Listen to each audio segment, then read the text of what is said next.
नाशिकमध्ये शिवसेना उद्धव बाळासाहेब ठाकरे पक्षाला भाजपनं धक्का दिला। शिवसेनेचे माजी नेते सुधाकर बडगुजर यांनी भाजपमध्ये प्रवेश केला। सुधाकर बडगुजर यांच्यासह बबनराव घोलप यांचाही भाजप प्रवेश झाला। त्यांच्यासह शेकडो कार्यकर्ते सुद्धा भाजपात त्यांनी प्रवेश केला। चंद्रशेखर बावनकुळे, रवींद्र चव्हाण आणि गिरीश महाजन यांच्या उपस्थितीत त्यांचा पक्षप्रवेश झाला। त्यामुळे नाशिकमध्ये आता भाजपची ताकद वाढणार आहे।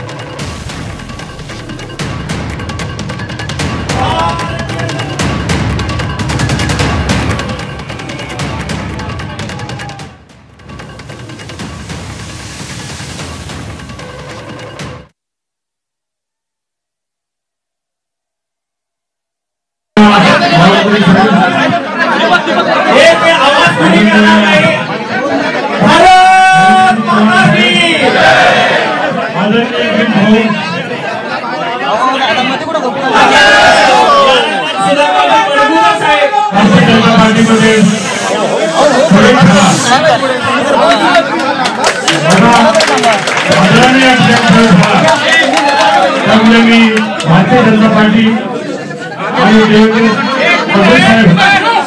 यांचं मी मनपूर्वक या ठिकाणी आभार मानतो। गिरीश भाऊ खऱ्या अर्थाने संकट मोचन आहे आणि त्यांच्याकडे आपत्ती व्यवस्थापनाचं काम आहे आणि आपत्ती आली त्यांचं ते मार्ग काढतात आणि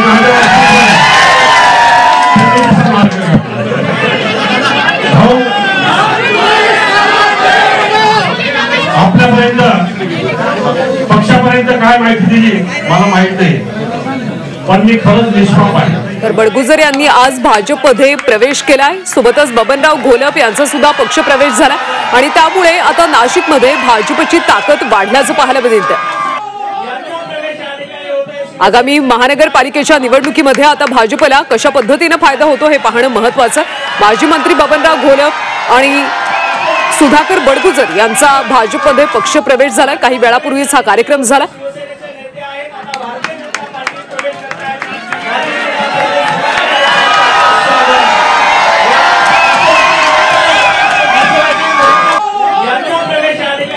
भाजपचे प्रदेशाध्यक्ष चंद्रशेखर बावनकुळे यांनी सकाळी सुधाकर बडगुजर यांच्या पक्षप्रवेशाबाबत माहिती नसल्याचं म्हटलं होतं आणि त्यानंतर दुपारी भाजप मुख्यालयात बावनकुळे यांनी मात्र सुधाकर बडगुजर यांचं भाजपमध्ये स्वागत केलं।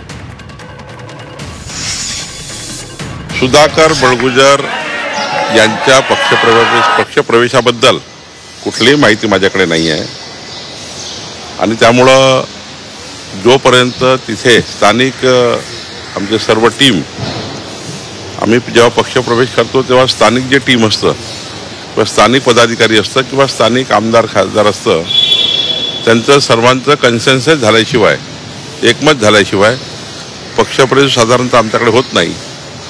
सुधाकर बडगुजरच्या पक्षप्रवेशाबद्दल मला कुठलीही माहिती नाही। काही बातम्या चालवल्या त्याच्यामध्ये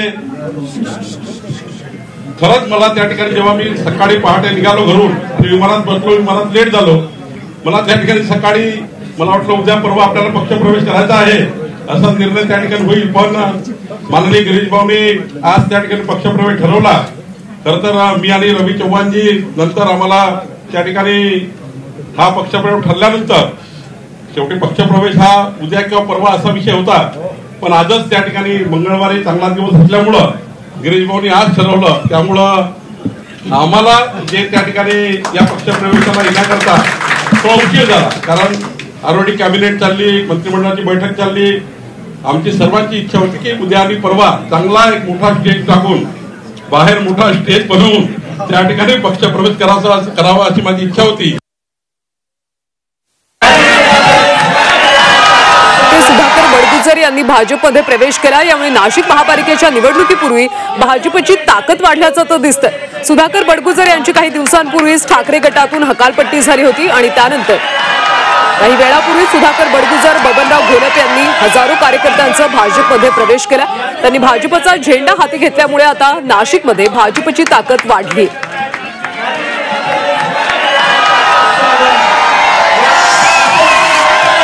भाजपमध्ये प्रवेश करतील असं त्यांनी सगळ्या माध्यमांशी बोलताना सांगितलं। आज प्रवेश आहे किती वाजता काय या संदर्भात अजूनही माझ्यापर्यंत काही माहिती नाही. पण मंगळवार जो असतो हा मंगळवार हा प्रवेशासाठीच ठेवलेला असतो. त्यामुळे त्या संदर्भात आजचे जे टायमिंग्स आहेत ते दुपारच्या नंतर कॅबिनेटच्या नंतरचे टायमिंग्स आहेत. त्यामुळे दुपारच्या नंतरही काहीतरी आपल्याला बातमी अपेक्षित असेल. आणि आम्ही सर्वजण आपल्या सर्वांना एवढाच विश्वास देऊ इच्छितो की ज्या विश्वासाने आपण सर्वांनी आज भारतीय जनता पार्टी पक्षामध्ये प्रवेश केलाय तो विश्वास, त्या विश्वासाला आम्ही सर्वजण कुठेही तडा जाऊ देणार नाही आणि आपण सर्वजण एक परिवार म्हणून येणाऱ्या काळामध्ये भारतीय जनता पार्टी आणि भारतीय जनता पार्टीची विचारधारा ही सामान्य जनतेपर्यंत पोहोचवण्यासाठी आपण सर्वजण मिळून कटिबद्ध राहूया. पक्षप्रवेश होता सुधाकर बडगुजर यांनी आता ठाकरेंना डिवचलं. येत्या महापालिका निवडणुकीमध्ये हिसका दाखवणार असा इशारा बडगुजर यांनी विरोधकांना दिला.